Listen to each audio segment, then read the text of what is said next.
The rain fell in heavy, relentless sheets, turning the Chicago streets into rivers of reflected neon. I pulled my thin jacket tighter around my shoulders, the fabric already soaked through. My waitressing uniform clung uncomfortably to my skin beneath it, still smelling of fryer oil and desperation. 3 consecutive shifts had left my feet throbbing in my worn-out sneakers, each step a reminder of how far I still had to go before reaching my cramped studio apartment. "Just one more block, Eliza," I whispered to myself, the words disappearing into the storm. My life had become a series of just one mores. Just one more shift to make rent. Just one more month until I could afford a course at the community college. Just one more year until I could move somewhere better. Promises I made to myself that felt increasingly hollow as time passed. The sidewalk ahead was partially blocked by construction, forcing pedestrians to funnel through a narrow passage. I kept my head down, watching puddles form and dissolve under my feet, letting the rhythm of the rain drown out my thoughts. Lost in this hypnotic pattern, I didn't notice when the flow of people suddenly halted. A collective intake of breath rippled through the crowd. Something had changed in the atmosphere. A subtle shift in pressure, as if a storm cell had moved in. I looked up, momentarily confused by the sea of umbrellas now parting around something. Or someone. That's when I saw them. 3 black SUVs had pulled up alongside the sidewalk, their engines purring like predators. The windows were tinted so dark they seemed to absorb the streetlights rather than reflect them. 2 men emerged from the first vehicle, their movements synchronized and deliberate. They wore identical black suits despite the downpour, neither carrying umbrellas, their eyes hidden behind sunglasses even in the night. They scanned the area with mechanical precision before nodding toward the middle SUV. The back door opened, and the rain seemed to hesitate. A polished leather shoe touched the wet pavement first, then came the leg of a suit that I instinctively knew cost more than everything I owned combined. The material didn't simply look expensive. It seemed alive somehow, drinking in the darkness around it. A man emerged, tall and broad-shouldered, his movements fluid yet controlled. Unlike his men, he carried an umbrella, though he didn't immediately open it. Instead, he stood in the rain for a moment, letting it wash over him as if testing its resolve against his own. His face remained in shadow, but I caught the gleam of a heavy watch as he finally raised his arm to open the umbrella with a snap that sounded like a gunshot in the night. The crowd around me had thinned considerably, people suddenly finding urgent reasons to be elsewhere. But my feet remained planted, my body too tired to register the danger my mind was screaming about. This was the kind of man you didn't stare at in this city. The kind whose name was whispered rather than spoken. The kind who owned people, not just things. I should have looked away. Should have shuffled past with my eyes down like everyone else, but exhaustion had stripped away my self-preservation. He was closer now, moving through the narrow passage with his guards clearing a path. The light from a storefront finally illuminated his features, and the air caught in my lungs. His face was all sharp angles and controlled power, high cheekbones, a strong jaw darkened with precisely maintained stubble, and eyes so intensely dark they seemed to pull you in like gravity wells. He wasn't conventionally handsome. He was beautiful in the way dangerous things often are, like admiring the perfection of a predator before it strikes. A shiver ran through me that had nothing to do with my wet clothes. Then his phone rang. He answered it with a small movement, bringing it to his ear without speaking. His expression changed subtly as he listened. A slight narrowing of the eyes, a tightening around the mouth. Something was wrong. The energy around him shifted, becoming charged, electric. He barked a single word in what sounded like Italian, his voice low but carrying power that made my skin prickle. His men immediately tensed, hands moving beneath their jackets. One spoke rapidly into a wrist mic. The crowd, sensing the change, moved faster, more urgently away. But my exhaustion had made me slow, my brain foggy with fatigue. I needed to move. Now. I forced my leaden legs forward, trying to slip past the wall of suits and tension. Just as I drew parallel with him, a businessman rushing in the opposite direction shouldered roughly past me.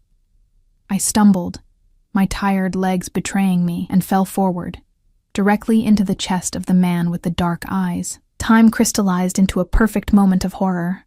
My hands pressed against the immaculate fabric of his suit. My wet hair brushed against the exposed skin of his neck. I felt the solid wall of his chest, unnaturally warm in the cold rain, and caught his scent. Expensive cologne layered over something darker, earthier. Like wood smoke and whiskey, and something metallic I didn't want to identify. His hands gripped my upper arms, steadying me with surprising gentleness. But there was nothing gentle about the sudden stillness of his body, or the way his guards had positioned themselves around us, hands now openly holding weapons. "I'm so sorry," I stammered, trying to push away. But his grip remained firm. "Please." I didn't mean to. The words died in my throat as his eyes locked with mine. Something flickered in those dark depths. Surprise, perhaps, or recognition. Though I was certain we'd never met, I would have remembered those eyes. For one suspended moment, we stayed like that, connected by touch and gaze, the rain creating a curtain around us, separating us from the world. Then, slowly, deliberately, his eyes traveled over my face, taking in every detail with an intensity that made me feel simultaneously exposed and seen in a way I hadn't been in years. "Your name." It wasn't a question but a command, spoken softly, yet leaving no room for refusal. "Eliza," I whispered, my voice barely audible over the rain. "Eliza Conti." Something shifted in his expression at my last name, a subtle change I couldn't decipher. His thumb brushed almost imperceptibly against the inside of my arm, sending an involuntary shiver through me. "Italian?" he asked. I nodded. "On my father's side. I never knew him." Why had I volunteered that information? Something about those eyes made me want to tell him everything and nothing at all. He released one of my arms to touch my face, his fingers tracing an invisible line from my temple to my jaw, with barely there pressure.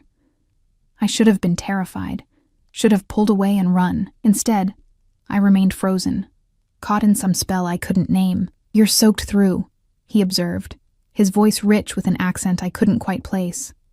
Italian layered over something else.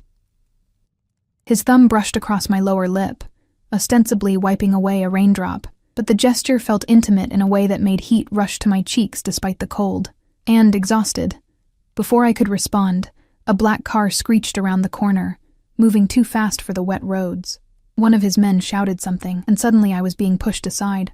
The moment shattered. The man's expression hardened as he turned toward the approaching vehicle, his body angling slightly, protectively, in front of mine. The car sped past us, splashing dirty water across the sidewalk.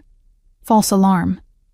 But the tension in the air remained, thick and suffocating. He turned back to me, his expression now unreadable. He studied me for another long moment before reaching into his jacket.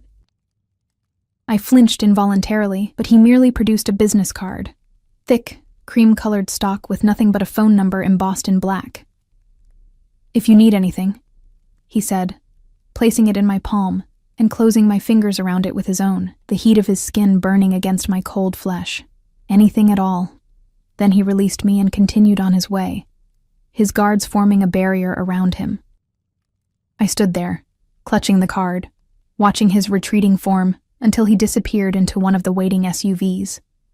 As they pulled away from the curb, I noticed one vehicle remained behind, its engine idling. Through the tinted window, I could just make out the silhouette of someone watching me. I should have thrown the card away, should have run home and locked my door. Instead, I carefully tucked it into my pocket and continued walking, acutely aware of the SUV that now crawled along the street parallel to my path, maintaining the same pace as my tired steps. By the time I reached my building, my fingers were numb with cold, fumbling with my keys. The ancient lock always stuck, requiring a combination of pressure and jiggling that I usually managed automatically. Tonight my hands trembled too much to find the right angle. "Need help with that?" I whirled around, my heart leaping into my throat. A man stood behind me, one of the suits from earlier, his face expressionless beneath the streetlight. I hadn't heard him approach, hadn't noticed the SUV stopping. "No," I said, my voice steadier than I felt. "Thank you. I'm fine. Mr. Ricci wanted to make sure you got home safely." He gestured to the door. "May I?" Ricci. The name hit me like a physical blow.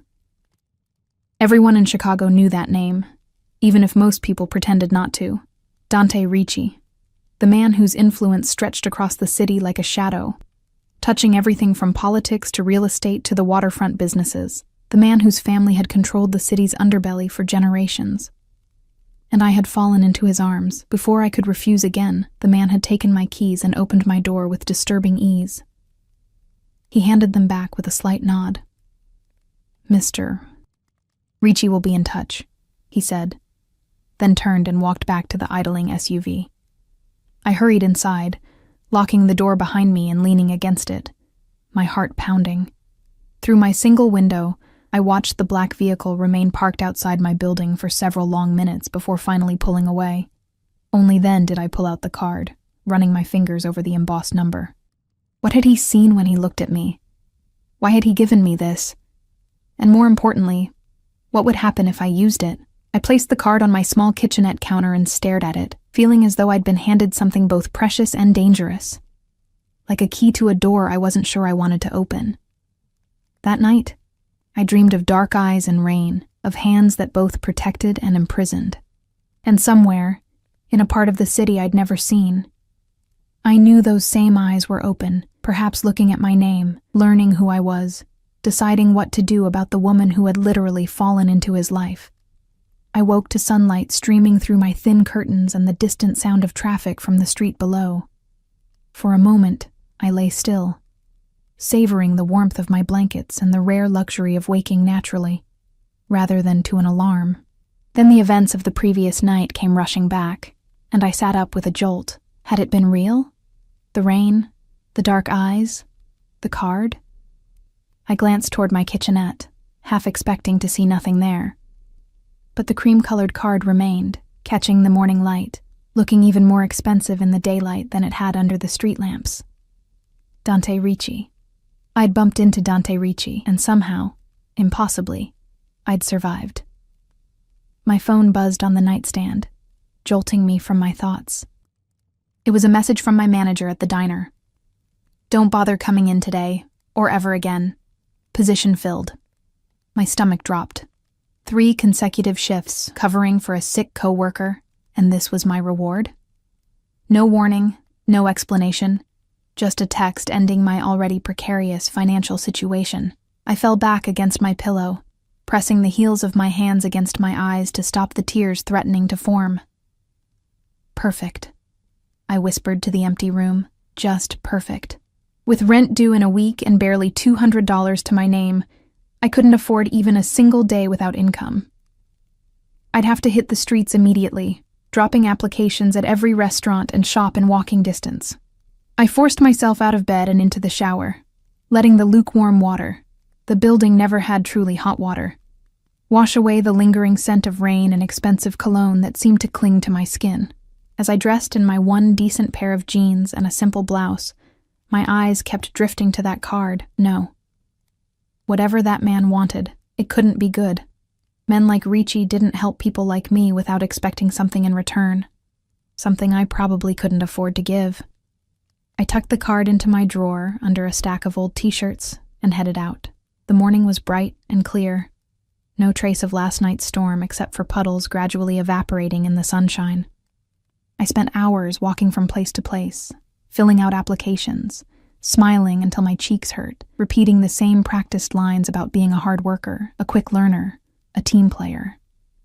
By afternoon, I'd covered most of my neighborhood with nothing to show for it but aching feet and fading hope. I stopped at a corner cafe to rest, counting out change for the cheapest item on the menu, a plain coffee that I nursed slowly, making it last. From my seat by the window, I watched people pass by, all seemingly with purpose, with direction, with security. When had I last felt secure? Before my mother died, perhaps. Before the medical bills ate through her savings, and then mine. Before I learned just how quickly you could go from getting by to barely surviving. A black SUV pulled up across the street, and my heart stuttered. The same model as last night. I sank lower in my seat, but the vehicle merely idled for a moment before moving on. Still, the knot in my stomach didn't ease. Was I being paranoid, or had that car been following me all day? The thought followed me as I continued my job hunt, making me glance over my shoulder at every corner. By evening, as I trudged back to my apartment building, exhaustion had taken over again, dulling even my fear. I was so focused on putting one foot in front of the other that I didn't notice the sleek black car parked outside my building until I was almost at the entrance. A different man from last night stood beside it, his posture alert despite his relaxed stance. He straightened as I approached. "Miss Conti?" I stopped, my hand automatically reaching for my pepper spray. "Mr. Ricci would like to speak with you." He gestured to the open car door, not an invitation, an instruction. "I'm busy," I said, my voice small despite my attempt at confidence. The man's expression didn't change. "It's about your employment situation." A chill ran through me. How could he know? Had he been watching me all day as I desperately searched for work? "I'm not interested," I said, moving toward the door to my building. The man sighed. "Miss Conti, I'm just the messenger. But I should tell you that Mr. Ricci isn't accustomed to being refused. He's offering you an opportunity, one that many would be grateful for." I hesitated, my hand on the door. What choice did I really have? I could go upstairs to my empty apartment and stare at my phone, waiting for calls that wouldn't come from places that wouldn't hire me, or I could get in the car and at least learn what the devil wanted. "I need to change first," I said. A last attempt at control. The man shook his head. "Mr. Ricci is waiting."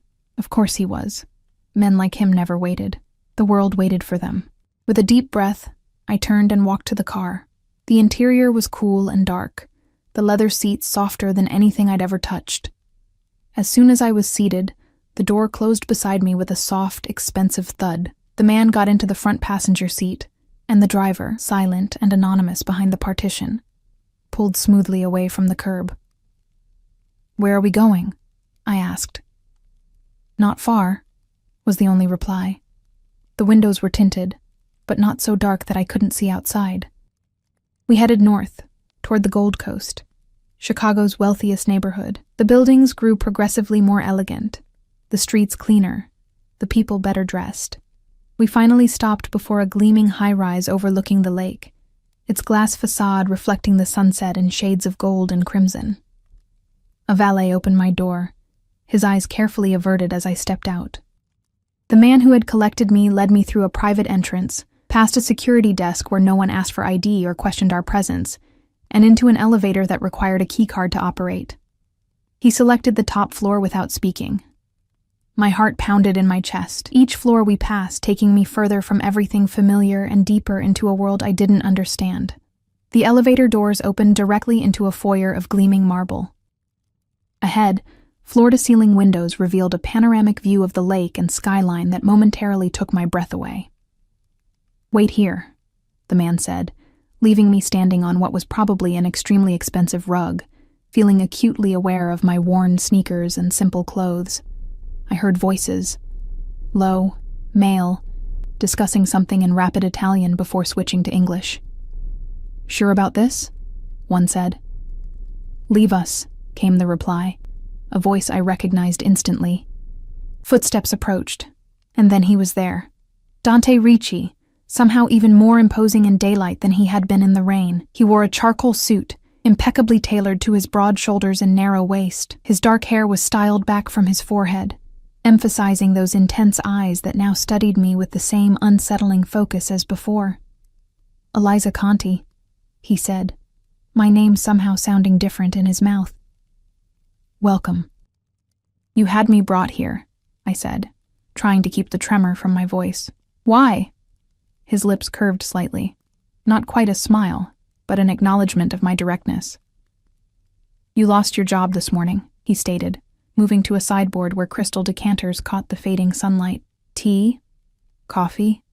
Something stronger?" "How do you know that?" I demanded, ignoring his offer. He poured amber liquid into a glass for himself. "I make it my business to know things." "About waitresses?" This time he did smile, brief but genuine. "About people who interest me." He gestured toward a seating area, and after a moment's hesitation, I followed him, perching on the edge of a leather sofa while he took the chair opposite. The entire situation felt surreal, like I'd stepped into someone else's life.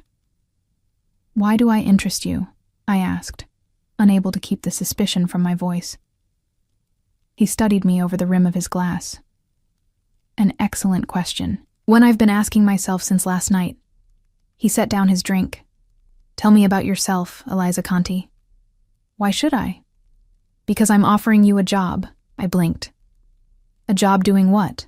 Working here, in this penthouse. I stiffened. I'm not that kind of... As my personal assistant, he interrupted, his expression hardening slightly at my implication. My schedule is complex. I need someone organized, discreet, and intelligent to manage it. He leaned forward. Someone who isn't easily intimidated. And you think that's me? Based on what? Bumping into you in the rain? Based on the fact that when you realized who I was, you still looked me in the eye instead of at the floor. Based on the fact that you're here now, asking questions instead of trembling. His gaze intensified. And yes, perhaps also because of the rain, I shook my head. You don't know anything about me. I know more than you think. He reached for a folder on the coffee table between us and opened it. Eliza Marie Conti, 25 years old, born to Maria Conti, father unknown, or at least unnamed on your birth certificate. Graduated high school with honors, but turned down a partial scholarship to Northwestern to care for your mother during her illness. Worked 3 jobs simultaneously to pay her medical bills. After she passed, you maintained a series of service industry positions while taking night classes at the community college. Currently, one missed rent payment away from eviction. My mouth went dry. Every detail was accurate, laid out in his hands like he owned my history just as surely as he owned this building. How dare you? I whispered. I dare many things, Eliza. He closed the folder, including offering you a way out of your current situation. By working for you? I stopped myself. A what? His voice had gone dangerously soft. Say it. I met his gaze directly. A criminal. He didn't flinch at the word. If anything, he seemed amused by my audacity. I'm a businessman with diverse interests, he said smoothly. What I'm offering you is legitimate employment. Excellent salary. Benefits. Housing in this building, in fact. And what would I have to do for all that? Exactly what I said. Manage my schedule. Answer calls. Arrange meetings and travel. He picked up his glass again. Nothing illegal. Nothing immoral. Unless you consider organization a sin. I wanted to laugh at the absurdity of it all. Why me? There must be hundreds of qualified assistants in Chicago who would jump at this opportunity, undoubtedly. His eyes never left mine. But they aren't you. The way he said it. Simple, direct, with an undertone I couldn't quite identify, sent a shiver down my spine. And if I say no, then my driver takes you home and you continue your job search tomorrow. He shrugged. I'm not in the habit of forcing people to work for me, Eliza. That would be counterproductive. But you are in the habit of investigating them and having them followed. A flash of something, approval, crossed his features. As I said, I make it my business to know things. I should have walked out, should have demanded to be taken home. Instead, I found myself asking, what does it pay? He named a figure that made me blink. It was more than triple what I'd been making at the diner. That's the starting salary, he added, with a performance review after 90 days. My mind raced. With that kind of money, I could pay off my mother's remaining medical debt, could re-enroll in college full-time rather than 1 class at a time, could finally stop living on the edge of disaster. But at what cost? I need time to think about it, I said finally. He nodded, as if he'd expected this. Of course. He removed a phone from his jacket pocket and placed it on the table between us. This is yours if you accept. My number is programmed in. You have until tomorrow morning to decide. And if I take the phone but don't call? His lips quirked. Then you have a new phone. I hesitated, then picked it up. It was sleek, expensive. Probably the latest model. This seems like a lot for someone you just met. Perhaps. He stood, indicating our conversation was over. Or perhaps it's very little for something I want. The words hung in the air between us, laden with meaning I wasn't sure I wanted to decipher. As if summoned by thought alone, the man who had brought me appeared at the entrance to the room. Marco will take you home now, Ricci said, stepping closer. Close enough that I could smell that same cologne from last night, could see the tiny scar at the edge of his right eyebrow. Unless you'd like to stay for dinner? It was the first normal thing he'd said, almost human in its simplicity, and it caught me off guard. No, I said quickly. Thank you. I should go. He nodded, then surprised me by taking my hand. His touch was warm, his fingers wrapping around mine with gentle pressure as he turned my palm upward. With his other hand, he placed something cool and metal in my grasp. A key. The phone has my private number, he said, his voice low. The key is to the service entrance on the south side of the building. Either way, I'll be seeing you again, Eliza Conti. It wasn't a threat. It was a certainty, spoken with the confidence of a man who'd rarely, if ever, been denied what he wanted. And as Marco escorted me back to the elevator, I couldn't shake the feeling that what Dante Ricci wanted, inexplicably, was me. That night, I barely slept.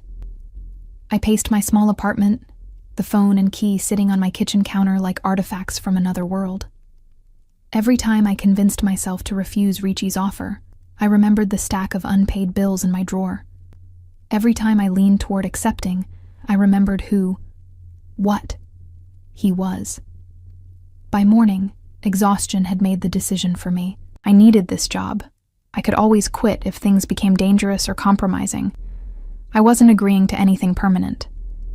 At least, that's what I told myself as I dialed the only number programmed into the sleek new phone. He answered on the first ring. You've decided. No hello, no question. Just that certainty again. Yes, I said, surprised by the steadiness of my voice. I accept your offer, with conditions. A pause. I'm listening. I won't do anything illegal. I won't lie for you. And I can leave any time if I'm uncomfortable with what I'm asked to do. Reasonable terms, he replied, and I could hear the smile in his voice. Can you begin today? And just like that, my life changed. Within hours, Marco arrived with another suit-wearing associate who efficiently packed my meager belongings while I stood awkwardly to the side. By afternoon, I was installed in an apartment on the 45th floor of Ricci's building. Not the penthouse, but close enough to be summoned quickly. The space was 3 times the size of my old studio, with floor-to-ceiling windows, sleek modern furniture, and a kitchen I was afraid to cook in for fear of marring its pristine surfaces. A woman named Sophia, Ricci's household manager, provided me with a tablet containing schedules, contacts, and protocols I would need to memorize. My work attire, several elegant outfits in exactly my size, hung in the bedroom closet alongside shoes with labels I recognized from magazine ads. Mr. Ricci prefers punctuality and preparedness, Sophia explained, her tone professionally neutral, though her eyes assessed me with unconcealed curiosity. You'll shadow me for the next few days to learn his routines and preferences.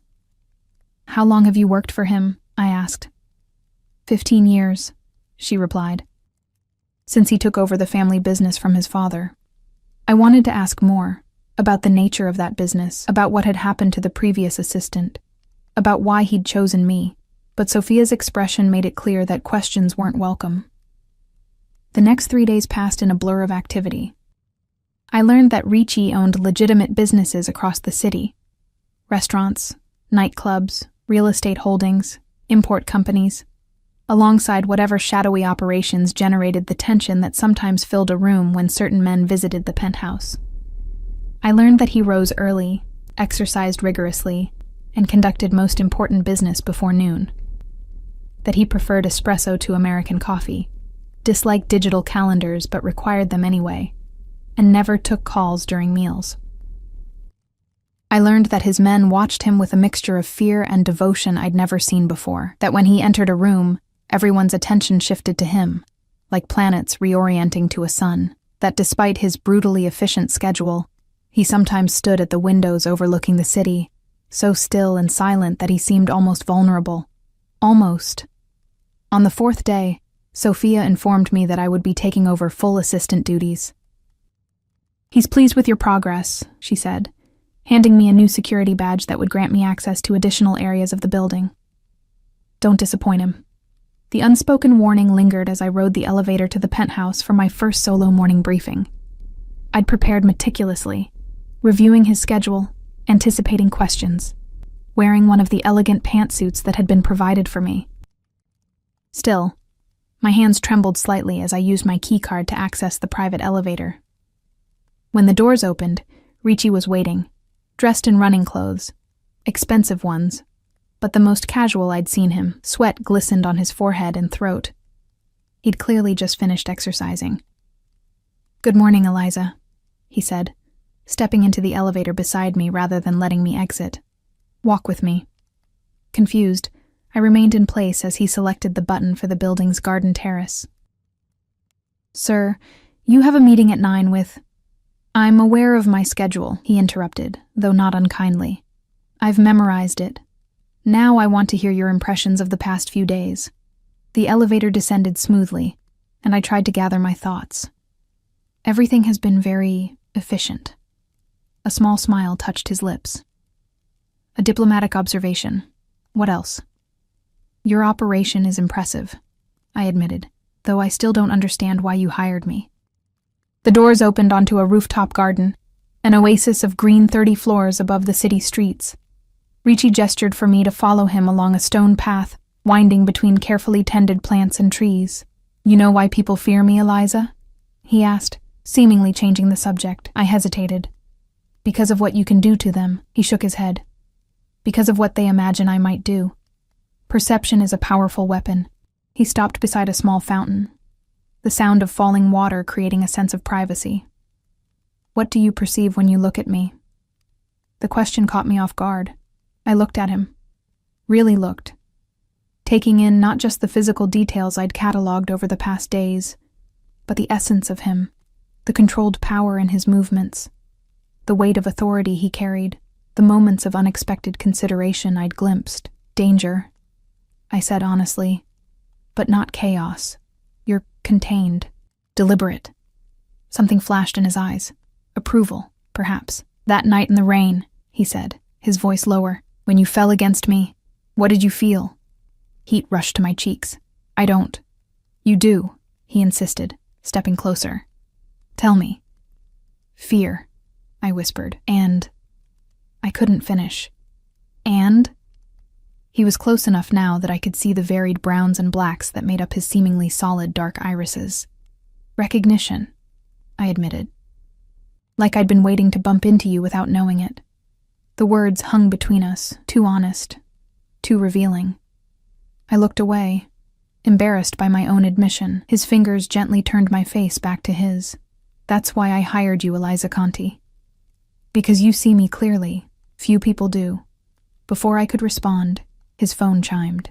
He checked it, his expression shifting to something harder, more distant.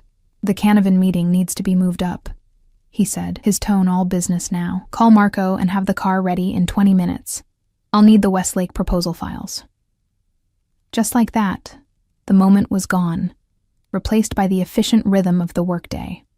I followed him back to the elevator, making notes on my tablet, slipping into the professional role I was still learning. But something had changed. A line had been crossed, or at least identified, and I wasn't sure where it would lead. The weeks that followed established a pattern. During the day, I was the consummate professional assistant, arranging meetings, fielding calls, anticipating Ricci's needs before he expressed them. I learned the complex web of his business interests, the hierarchy of his organization, the subtle signals that indicated his mood. But there were moments, brief, electric moments, when the professional facade slipped, his hand lingering on mine when I passed him documents, his eyes finding me across crowded rooms. Late nights in his office when everyone else had gone, the conversation drifting from business to more personal matters. I learned that his father had died when he was 26, thrusting him into leadership earlier than expected, that he had an older sister who lived in Italy with her family, protected from the family business, that he spoke 4 languages fluently and played the piano when troubled. In turn, I found myself sharing pieces of my own life. My mother's long illness, my abandoned dreams of becoming an architect, the solitude that had defined my existence since her death. "You've been alone too long," he said one evening, as we shared a rare meal on his terrace, the city lights spreading below us like fallen stars. "It's not good for anyone to be so isolated." Says the man who keeps everyone at arm's length, I replied, emboldened by the late hour and the glass of wine I'd been nursing. Instead of taking offense, he laughed. A genuine sound I'd heard only a handful of times. Perhaps that's why I recognize it in you. I smiled, but a question had been nagging at me for weeks. Why hasn't anyone come looking for your last assistant? I never even heard their name. His expression shuddered. Because there wasn't one. Not for over a year. Why? He considered me for a long moment before answering.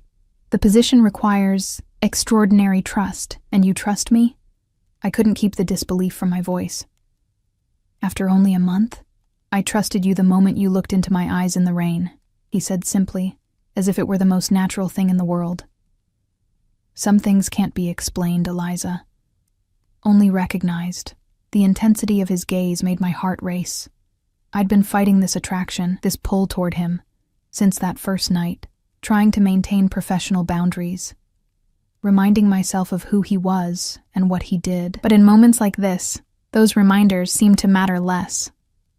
It's getting late, I said, standing abruptly.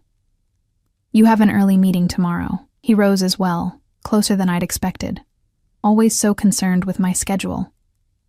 It's my job. Is that all this is to you? His voice had dropped to that dangerous softness. A job? I took a step back. It has to be. Why? Because I can't afford for it to be anything else. I met his gaze directly. I know who you are, Dante. What you do. It was the first time I'd used his first name. It felt intimate. Forbidden. Do you?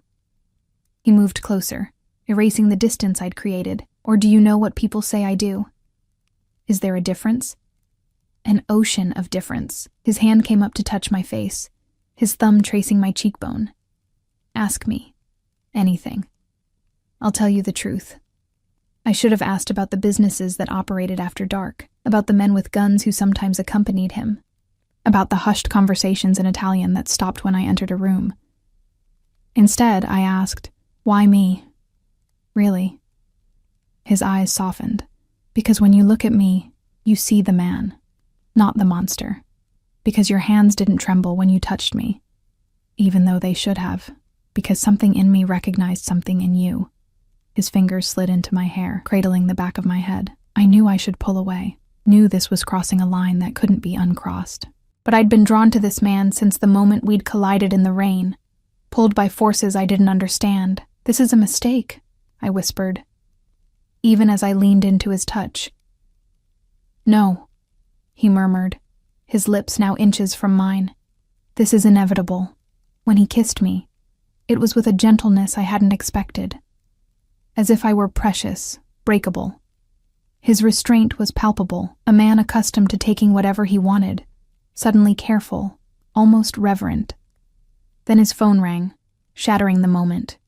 He pulled back, his expression darkening as he checked the caller ID. I need to take this. I nodded, stepping away, grateful for the interruption that had prevented me from making what my brain insisted was a terrible mistake, even as my body and heart protested otherwise. We'll continue this conversation, he said, his eyes promising things that made my pulse quicken. But we didn't. At least not for several days. A crisis with one of his business interests took him away from Chicago, leaving me to manage his affairs from the penthouse. It was during this time that I began to understand the true nature of Dante Ricci's empire. I overheard conversations about shipments and territories, saw names in his contact list that I recognized from news reports about organized crime, found a locked drawer in his desk that I was expressly forbidden to open. The evidence of who he truly was accumulated, impossible to ignore. Yet alongside it grew my knowledge of the man himself, his loyalty to those who worked for him, his generosity to causes he supported anonymously, his unwavering adherence to a personal code I was still learning to decipher. He returned on the 5th day, earlier than expected. I was in his office, organizing files, when the elevator doors opened. He looked tired, his customary immaculate appearance slightly rumpled from travel. But his eyes, when they found me, brightened. Welcome back, I said, maintaining professional decorum despite the memory of his lips on mine. He crossed the room in long strides, and took my face in his hands. "No more pretending," he said, his voice rough with emotion. No more walls between us. This time when he kissed me, there was nothing gentle about it. This was passion unleashed, desire finally acknowledged. His arms wrapped around me, pulling me against him as if he could erase the very space that separated us, and I responded with equal fervor, weeks of suppressed feelings breaking free. "Tell me to stop," he murmured against my neck. "Tell me this isn't what you want. I can't." I gasped as his lips traced fire along my skin. "I won't." He lifted me effortlessly, setting me on the edge of his desk, his body pressing between my thighs as his hands tangled in my hair. "Do you have any idea what you do to me? How I've thought of nothing but you?" I couldn't speak, could only pull him closer, surrendering to the chemistry that had been building since that rainy night. His hands were everywhere, claiming, exploring, as if he needed to map every inch of me. Then suddenly he froze, his body tensing. I heard it a moment later, the elevator chime, announcing an arrival. Dante moved with astonishing speed, placing himself in front of me, shielding me from view as the doors opened to reveal Marco and another man I didn't recognize. "Sir," Marco began, then stopped, taking in the scene. "Apologies for the interruption. We have a situation." Dante's posture shifted subtly. "What kind of situation?" "The kind that requires your immediate attention." Marco's eyes flickered to me briefly. "Give us a moment," Dante said, his tone leaving no room for argument. When they'd stepped back into the elevator, he turned to me. His expression had changed, hardened into the mask he wore for business. "I need to handle this," he said, straightening his tie. "Wait for me here." "Dante." I caught his arm. "What's happening?" His eyes softened momentarily. "Nothing for you to worry about," but there was a tension in his jaw that belied his reassuring words. "Don't lie to me," I said quietly. He cupped my face. "Never that. But there are parts of my life you're not ready to see." He kissed me briefly. "Not yet." With that cryptic statement, he left me standing in his office, my lips still burning from his kiss, my mind racing with questions I wasn't sure I wanted answered. Through the windows, I watched as Dante emerged from the building below, flanked by Marco and 3 other men. They climbed into waiting SUVs and sped away. Something was wrong. Very wrong. And whatever it was, it had everything to do with the side of Dante Ricci I'd been trying to ignore. The side that made people cross the street to avoid him, that kept a gun in his desk drawer, that conducted business in whispers and coded language. I moved to the window, pressing my palm against the cool glass as I watched the SUVs disappear into the city traffic. I'd allowed myself to fall for a man I didn't fully know, a man whose world operated by rules I didn't understand. What had I gotten myself into? The question echoed in my mind as night fell over Chicago. And still, Dante didn't return. Dante didn't come back that night. Or the next day. Sophia arrived in the morning, her expression grim.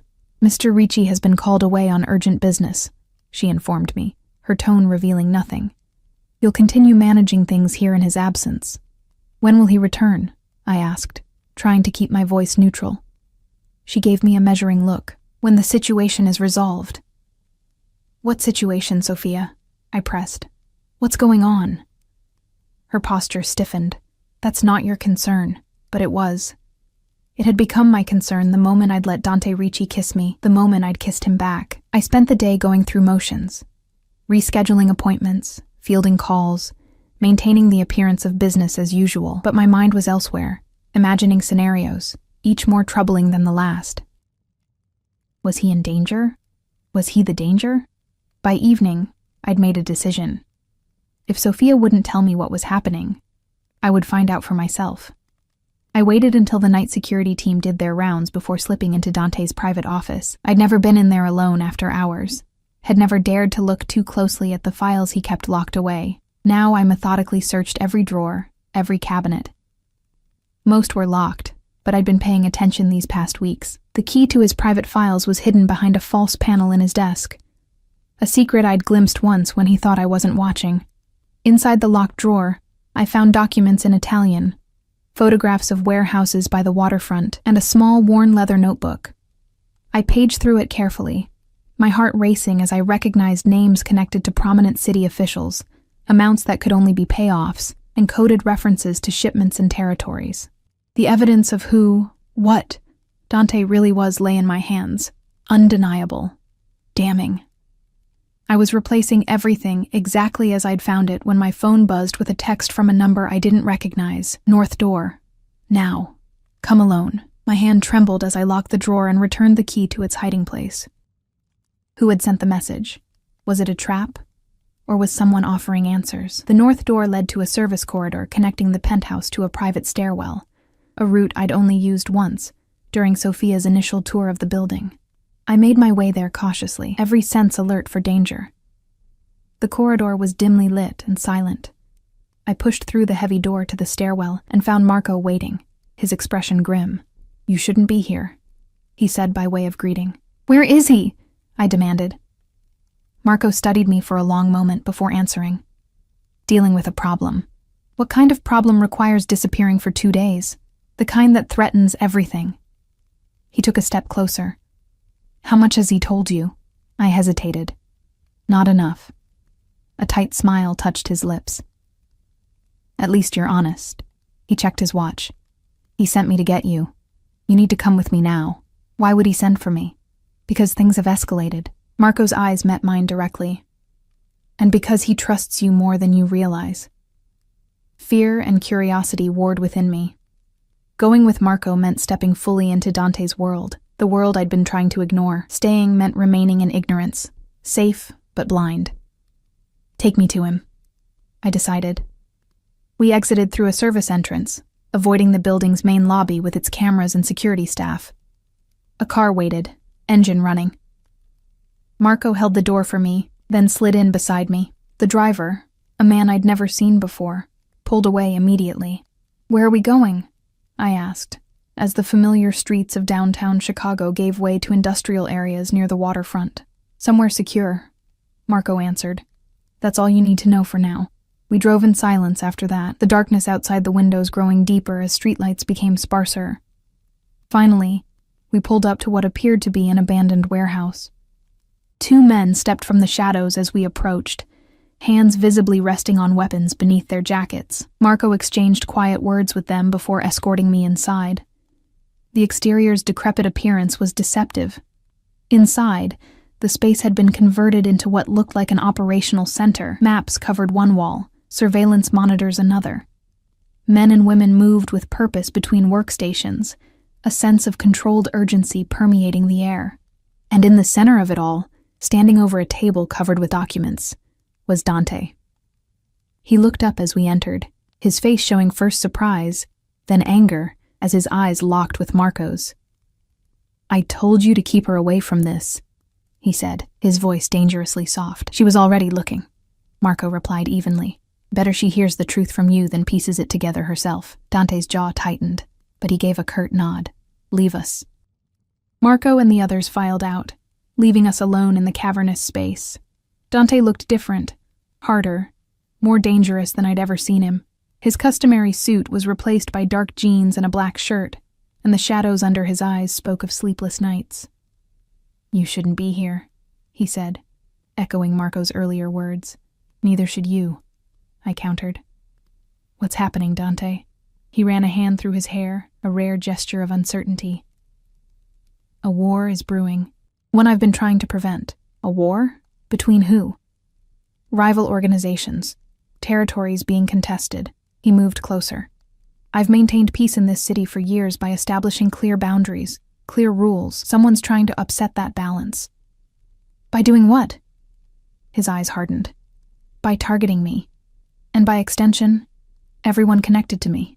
The implication hit me like a physical blow. "Including me." "Yes." His voice softened slightly. "That's why I wanted you kept away, safe. But Marco brought me here. Marco thinks I need you." A muscle worked in his jaw. "He's not wrong." I took a step closer. "Then tell me everything. No more half-truths." For a moment, I thought he would refuse. Then he gestured to a side room. "Not here." The room was small, furnished only with a desk and chairs. Dante closed the door behind us, then faced me, his expression grave. My father built our organization on certain principles, he began. Territory, respect, family. When he died, I inherited not just his business, but his enemies. I've spent years building alliances, neutralizing threats, establishing a balance that keeps bloodshed to a minimum. And now someone wants to destroy that balance. A rival from New York has formed an alliance with a faction here in Chicago. People who were once loyal to my father, but see me as too modern, too soft. His lips twisted in a humorless smile. They've made their first move. 2 of my lieutenants were killed 3 nights ago. A shipment was hijacked. The night you left, I said, connecting the pieces. He nodded. It's a direct challenge, one I can't ignore. So what happens now? I asked, dreading the answer. Now I respond, decisively. The coldness in his voice sent a chill through me. This was the side of Dante I'd glimpsed but never fully acknowledged, the leader capable of violence, of retribution.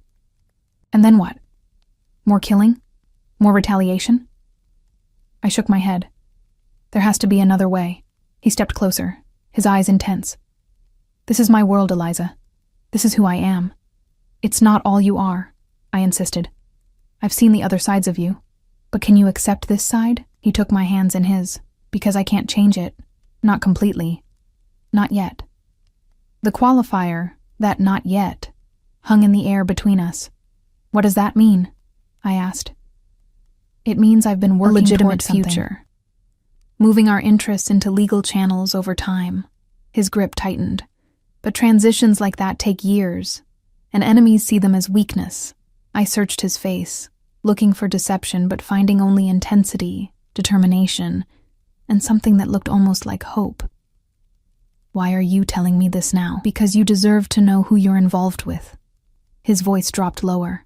And because I need you to understand the danger you're in, just by being connected to me. Fear tightened my chest, but not for the reasons he might have expected. Not fear of him, but for him. For us. For whatever this thing between us was becoming. I found your notebook, I admitted. Tonight, before Marco came. I know about the officials on your payroll, about the shipments. His expression didn't change. And I'm still here. Something shifted in his eyes, relief, perhaps, or wonder. He pulled me closer, one hand coming up to cradle my face. Do you have any idea how extraordinary you are? Before I could respond, the door burst open. Marco stood there, tension radiating from him. They've found us, he said simply. Dante's transformation was immediate. Gone was the man who had held me with such tenderness. In his place stood someone harder, colder. A commander preparing for battle. Secure the perimeter, he ordered, already moving toward the door. Get the cars ready for evacuation. Dante, I caught his arm. What's happening? They're here. His voice was tight. The men who want to destroy everything I've built. How did they find this place? A shadow crossed his face. We have a traitor in our ranks. The word hung in the air, poisonous with implication. Trust was everything in Dante's world. Betrayal, unforgivable. What do we do? He paused at my use of we, something flickering in his eyes. Then he pressed a small handgun into my palm. You stay close to me. If anything happens, you use this. The weapon felt alien in my hand, heavy with potential violence. I've never... Point and pull the trigger, he said grimly. Aim for center mass. Don't hesitate. He was moving again before I could protest further, pulling me along beside him as he returned to the main room. The atmosphere had changed completely. Lights dimmed, positions taken up near windows and doors, weapons drawn. Status, Dante demanded. 3 vehicles approaching from the east, someone reported. Estimate 8 to 10 men. Identities. Castellano's crew, based on vehicle descriptions. A muscle ticked in Dante's jaw. Evacuation route? West entrance is clear. Cars waiting. Dante nodded. Hold positions. If they breach, cover our exit. He turned to me, his expression grave. Stay between Marco and me. Do exactly as I say. If I tell you to run, you run. Understand? I nodded, too numb with fear to speak. The next moments passed in a blur of tension and hushed orders. Outside, vehicles approached, engines cutting off as they neared the warehouse. Men positioned themselves in defensive formations, weapons ready. Dante stood tall amidst them, radiating a deadly calm that was somehow more frightening than panic would have been. Then the shooting started. The first explosion of gunfire made me flinch. Dante pushed me down behind a metal desk, his body partially shielding mine as bullets tore through windows and pinged off metal surfaces. The sound was deafening, disorienting. "We need to move," Marco shouted above the noise. "They're trying to surround us." Dante gave a sharp nod. "Back exit. Now." With his hand gripping mine, we moved in a crouched run toward the rear of the warehouse, Marco covering our path.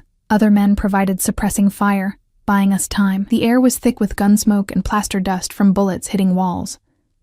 We had almost reached the exit when a figure stepped from the shadows ahead. I recognized him vaguely. One of the newer security men from Dante's building. He raised his weapon, pointing it directly at Dante's chest. "Castellano sends his regards," he said. Time seemed to slow. I saw Dante's hand moving toward his own weapon, saw the traitor's finger tightening on the trigger. Without thinking, I raised the gun Dante had given me and fired. The recoil shocked me, the sound explosive in the enclosed space. The man's expression registered surprise as he staggered backward, his shot going wide. Dante finished what I'd started, firing twice more with deadly precision. Then we were moving again, burst through a back door into the cold night air. Cars waited, engines running. Dante practically threw me into the nearest one, following close behind. Marco took the wheel, and we accelerated away from the warehouse as more gunfire erupted behind us. "Are you hurt?" Dante demanded, his hands moving over me, checking for injuries. I shook my head, unable to speak. My hands trembled violently, the gun still clutched in my grip. Gently, Dante pried my fingers from the weapon and tucked it away. "You saved my life," he said quietly. I looked down at my hands, expecting to see blood. There was none, but I could still feel the trigger beneath my finger. The horrifying moment when I'd chosen Dante's life over another's. "I killed him," I whispered. "No." Dante's voice was firm. "I did. Your shot wounded him, but it didn't matter. I'd fired with intent, had crossed a line I could never uncross." Dante pulled me against his chest, his arms encircling me protectively as I began to shake with delayed shock. "I'm sorry," he murmured into my hair. "I'm so sorry you had to be part of this." "Where are we going?" I managed to ask, my voice muffled against his shirt. "Somewhere safe," he promised. "Somewhere they can't find us." I nodded, too numb to question further. The city lights blurred outside the windows as we sped through the night, leaving behind the warehouse and the violence, but not its consequences. In the space of a few hours, everything had changed. I'd seen the full reality of Dante's world, had participated in its brutal logic, had chosen a side. There was no going back now, not for either of us.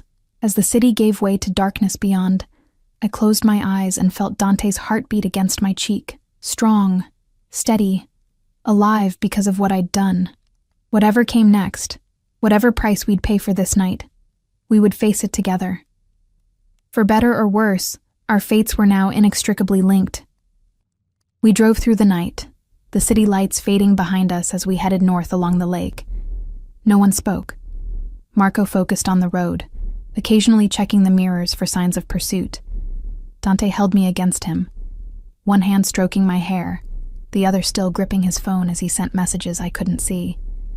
My mind kept replaying the warehouse scene, the sound of gunfire, the traitor's face, the weight of the gun in my hand. I'd crossed a threshold I never imagined I would.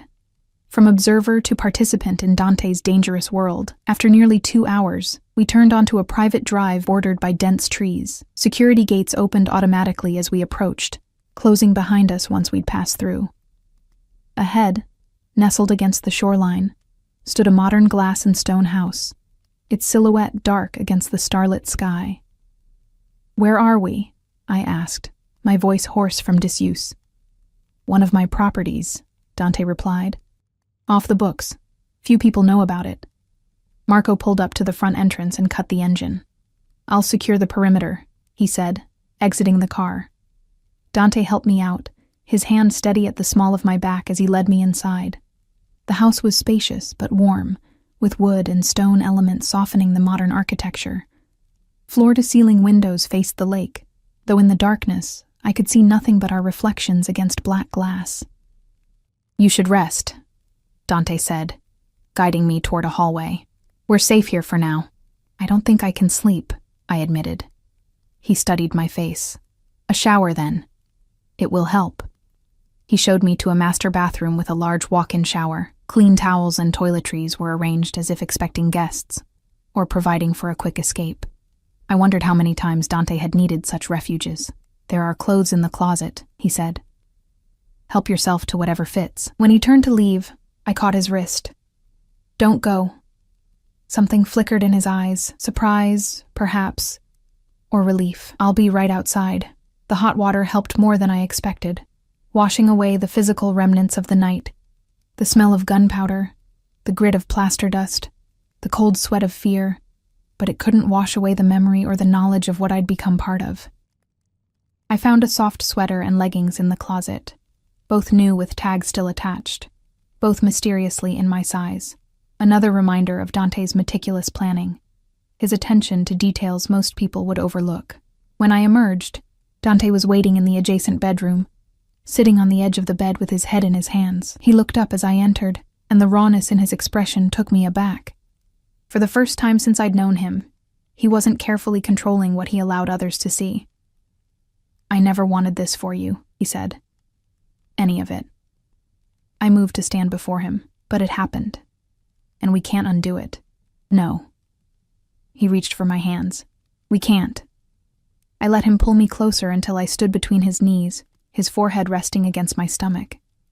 I threaded my fingers through his hair, offering what comfort I could. "What happens now?" I asked. He lifted his head to meet my gaze. "Now we survive. We regroup. We end this war before it truly begins." "How?" "By finding the source of the betrayal. By cutting it out like the cancer it is." The coldness in his voice sent a shiver through me. This was the Dante Ricci the world feared. The man who had built and maintained an empire through whatever means necessary. "And then?" I pressed. His expression softened slightly. "And then we rebuild, differently, if possible." "If possible," I echoed, searching his face. "Is it? Really?" He was quiet for a long moment. "I've been working toward it, moving investments into legitimate channels, establishing legal businesses that can eventually replace the other operations. But it's complicated. There are people who depend on me, families who've been loyal for generations, arrangements that can't be undone overnight." He sighed. "And there are those who would see any change as weakness, who would exploit it, like they're trying to do now." I sat beside him on the bed, suddenly exhausted. "I don't know if I can live like this, Dante." Looking over my shoulder, surrounded by violence. He tensed. "You want to leave?" "No," I said honestly. "I want things to be different." His arm slid around me, pulling me against his side. "So do I. More than you know." We sat in silence for a time, the weight of everything that had happened, everything still to come, settling around us. Outside, I could hear waves lapping at the shore, a peaceful counterpoint to the turmoil within. "When my father was dying," Dante said eventually, "he made me promise to protect our family, not just our blood relatives, but everyone under our care. He believed power came with responsibility." His voice grew softer, but he also warned me that our way of life wouldn't last forever, that I would need to find a new path eventually. "And have you been looking for that path?" He nodded. "For years. Quietly, carefully. But tonight shows how dangerous that search can be." I turned to face him, taking his hands in mine. "Then don't do it alone anymore." His eyes searched mine. "You can't possibly want this life." "I want you," I said simply. "The rest we'll figure out together." The admission hung between us, raw and honest. Dante's hand came up to cup my face, his thumb brushing across my cheekbone with infinite tenderness. "I've never deserved you," he whispered. "From that first moment in the rain, I knew you were too good for my world, but I couldn't stay away. I don't want you to stay away. I leaned into his touch. I want you to trust me, to let me help. He studied me for a long moment, something shifting in his expression. Then he stood, pulling me up with him. Come with me, he said, leading me through the house to what appeared to be a study. Inside, he unlocked a hidden panel in the wall to reveal a safe. From it, he removed a laptop and several thick folders, which he laid out on the desk. This is everything, he said. My plan for transitioning our operations, financial records, property holdings, legitimate business investments. He met my gaze steadily. No one else has seen all of this? Not even Marco?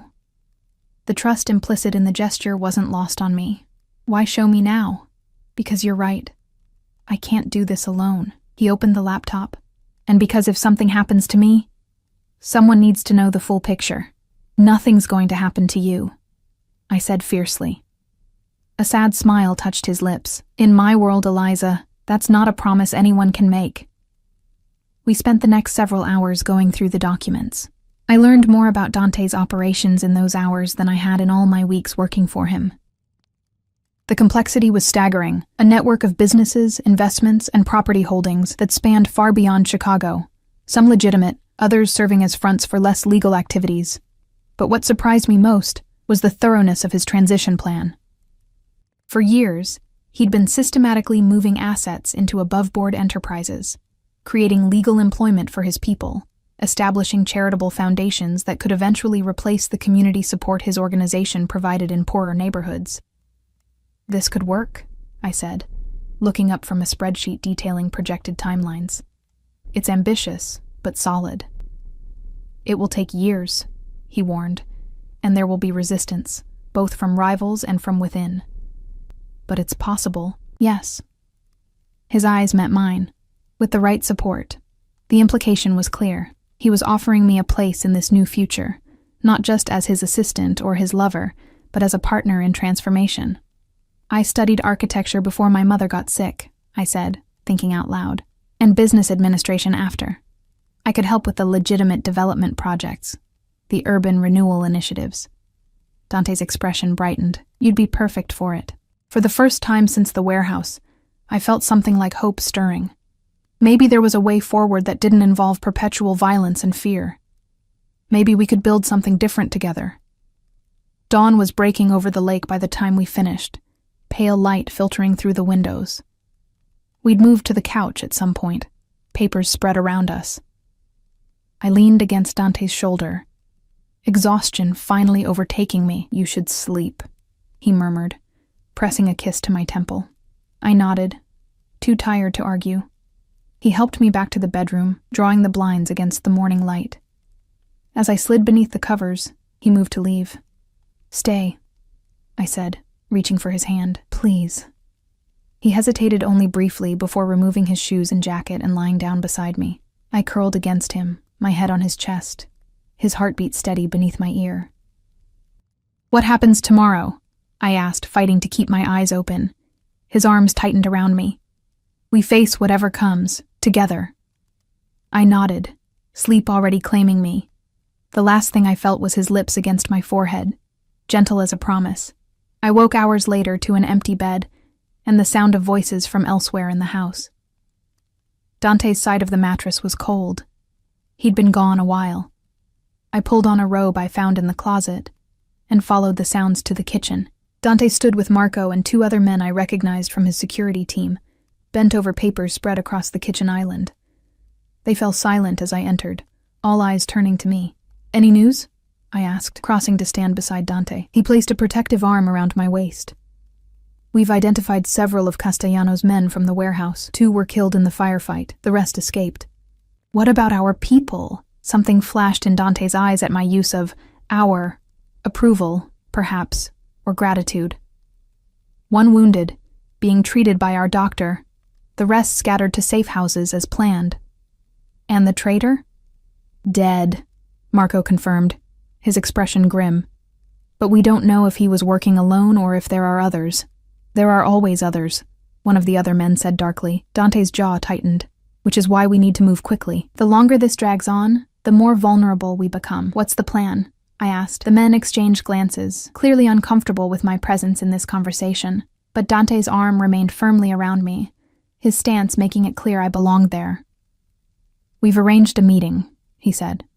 "Neutral ground. Representatives from the major families to discuss a resolution." "A trap," the third man muttered. "A calculated risk," Dante corrected. "One we've prepared for." "When?" I asked. "Tonight, 8 o'clock. My heart stuttered. "So soon?" "We can't afford to wait." Dante's expression was resolute. "The longer we appear weakened, the more others will try to move against us." I understood the logic, but fear still coiled in my stomach. "What can I do to help?" Again, that exchange of glances between the men. This time, Marco spoke. "With respect, Miss Conti, this isn't—" "Eliza stays," Dante interrupted, his tone brooking no argument. "She's proven herself, more than some who've been with us for years." His gaze swept over the men, a clear reminder of the betrayal they'd experienced.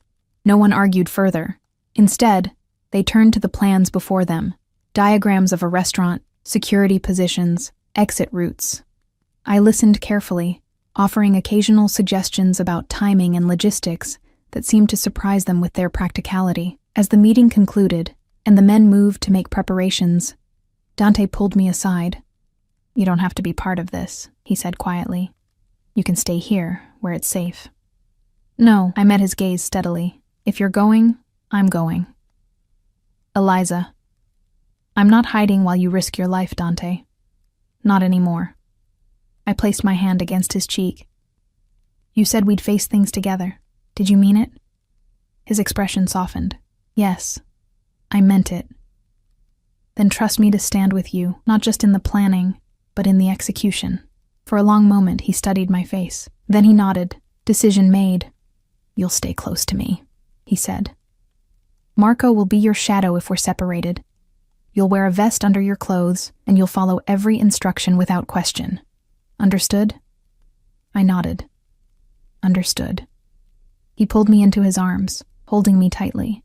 "I never thought I'd find someone who would stand with me like this," he murmured against my hair. "Neither did I admitted.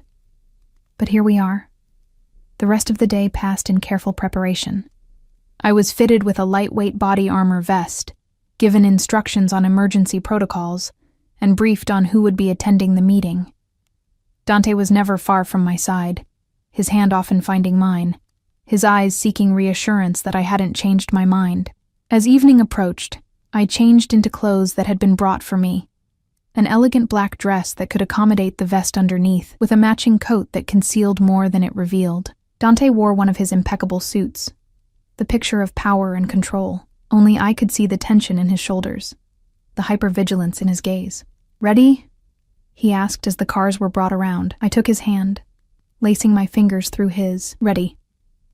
The drive to the restaurant was tense, our convoy moving through Chicago's streets with practiced precision. Security teams had already secured the venue, an upscale Italian restaurant owned by a neutral third party, closed to the public for the evening. As we pulled up, Dante turned to me. "Remember what I told you. Stay close. Follow instructions. If anything happens—" "I know," I assured him, squeezing his hand. "I remember everything." The restaurant was dimly lit, private dining rooms arranged around a central space where tables had been configured for the meeting. Men I recognized from photographs were already seated, their security positioned discreetly around the perimeter. Dante entered with confident strides, his hand at the small of my back. Conversations hushed as heads turned toward us.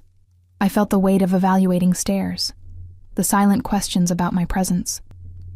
At the head of the table sat an older man with steel-gray hair and cold eyes. Anthony Castellano, the New York boss who had allied with Dante's enemies.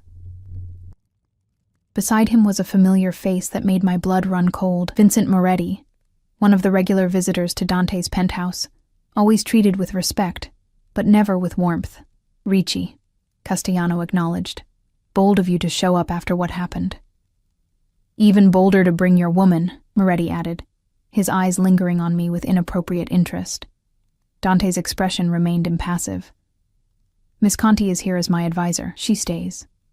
Castellano shrugged, a gesture of false indifference. Your funeral. Dante pulled out my chair before taking his own. Let's not waste time. We all know why we're here. The next hour was a masterclass in negotiation, threat, and counter-threats. Dante laid out evidence of Castellano's incursion into his territory, of Moretti's betrayal, of the coordinated effort to undermine his authority. They responded with accusations of their own, that Dante was softening operations, that his transition plans threatened traditional power structures, that his father would be ashamed of his modernizing efforts. Through it all, I watched and listened, noting who spoke, who remained silent, whose eyes revealed more than their words. Occasionally, Dante would turn to me for a whispered consultation, a gesture that clearly irritated the traditionalists at the table. The old ways are dying, Dante said finally, his voice carrying authority throughout the room. We can evolve, or we can tear each other apart fighting over scraps of a diminishing empire. Pretty words, Castellano sneered. But words don't hold territory. No, Dante agreed. Actions do. He nodded to Marco, who placed a flash drive on the table. On this drive is evidence of financial fraud within your organization, Anthony. The kind that interests federal prosecutors. I have 3 copies in secure locations, with instructions for their release if anything happens to me or mine. The atmosphere in the room shifted palpably. Castellano's face flushed with anger, while Moretti paled. You wouldn't, Moretti said. It would damage all of us. I would, Dante countered. Because unlike you, I've prepared for a different future. One that doesn't depend on the old structures. Castellano's eyes narrowed. Your father. My father understood adaptation, Dante interrupted. He prepared me for this moment, for this choice. The tension in the room was thick enough to cut. I felt rather than saw the subtle shifts in position as security personnel on both sides prepared for potential violence. Then Castellano laughed, a harsh, unexpected sound. You've got balls, Ricci. I'll give you that. He leaned forward. What are your terms? Relief coursed through me as negotiations began in earnest. Territories were redrawn, compensations agreed upon for recent losses, and timelines established for gradual transitions of power. Throughout the delicate process, Dante remained firm but fair, never yielding on essential points, but offering concessions on others. By the time signatures were placed on documents nearly 2 hours later, a fragile peace had been established. Not perfect, not permanent, but a foundation to build upon. As we prepared to leave, Castellano approached me directly for the first time. You're either the bravest woman I've ever met, he said, studying me with curious eyes, or the most foolish. Perhaps both, I replied evenly. A smile creased his weathered face. He's different with you, stronger, yet softer somehow. He glanced at Dante, who was speaking with Marco nearby. Maybe there's something to this new way after all. We left the restaurant under the watchful eyes of both allies and former enemies, the night air cool against my flushed skin. In the car, Dante finally allowed his rigid control to relax slightly, his shoulders dropping as he exhaled deeply. It's done, he said, taking my hand. For now, I amended. He nodded, acknowledging the truth of it. For now, but it's a beginning. We returned to the lake house rather than the city, both needing space and time away from the pressure. As security teams established perimeters outside, Dante and I stood on the deck overlooking the water, the moon casting a silver path across the gentle waves. What you did tonight, he said, turning to face me.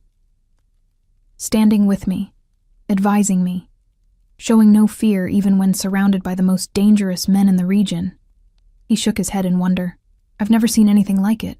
I was terrified, I admitted. But not of them. I was afraid of losing you, of losing this chance to build something different. He pulled me into his arms. We won't lose it. I promise you. For the first time, I truly believed him. Not because the danger had passed.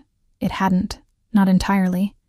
But because we'd faced it together and emerged stronger. I love you, I said, the words slipping out naturally, inevitably. I think I have since that night in the rain. His eyes softened, vulnerable in a way I'd rarely seen. I loved you from the moment you looked at me without fear, when you saw me, really saw me, as a man, not a monster. His lips found mine in a kiss that felt like both a culmination and a beginning. When we finally parted, he rested his forehead against mine. "Marry me," he whispered. The request, simple, direct, heartfelt, took my breath away. "Are you sure?" With everything still unsettled, I've never been more certain of anything. His hands frame my face. "Whatever comes next, whatever challenges we face, I want to face them with you beside me. Not as my assistant or my advisor, but as my wife, my partner in everything." I searched his eyes and found only truth there. The same man who had given me his card in the rain, who had shown me his world with all its darkness and light, who had trusted me with his plans for a different future. "Yes," I said. "Yes, I'll marry you." His smile was radiant, transforming his entire face. He lifted me off my feet, spinning us in a circle as laughter, genuine, unburdened laughter, escaped us both. Later that night, as we lay together watching moonlight filter through the windows, I traced the lines of his face with gentle fingers. "Do you think we can really do it?" I asked. "Change everything?" "Not everything," he said thoughtfully. "And not overnight. But yes, I believe we can transform the core of it. Build something that honors the past, but looks to the future." His hand covered mine. "Something our children could inherit without shame." The mention of children, of a family, a legacy rewritten, filled me with unexpected warmth. From that chance encounter in the rain to this moment of quiet planning, our lives had become irrevocably intertwined. The path ahead wouldn't be easy or straight, but we would walk it together, from darkness to light, I murmured, remembering something he'd said during the negotiations. "With you beside me," he agreed, pulling me closer, "I believe anything is possible." And as I drifted toward sleep in his arms, I knew that whatever tomorrow brought, whatever challenges we would face in the weeks, months, and years to come, we had found in each other a shelter from life's storms, not a golden cage or a prison, but a home built on trust, respect, and love. A home we would defend together,